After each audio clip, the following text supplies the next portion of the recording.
We are passionate about its success, and we love our parliament, and we want our parliament to succeed.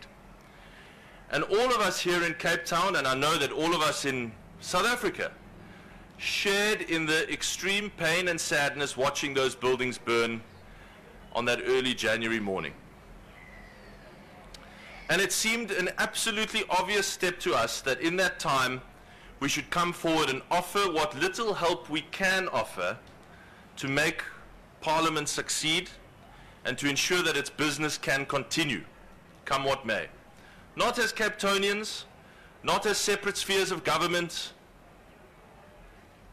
without any regard for the distinction between the executive and the legislature and the local government and so on, but because, Madam Speaker, we are South Africans. And this is first and foremost a South African tragedy and requires a united national response. One of the greatest losses in this disastrous incident was the complete destruction of the National Assembly chamber. An assembly which hosts sittings of one of the houses of Parliament and joint sittings of Parliament, which include the annual State of the Nation address by the President of the Republic of South Africa.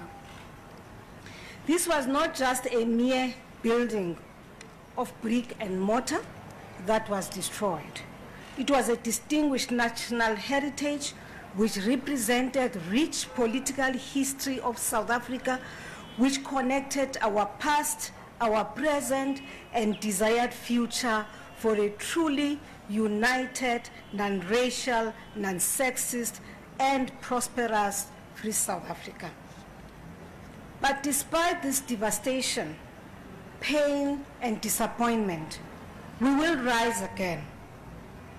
We will rise from these ashes, as we did in the aftermath of the struggle against apartheid.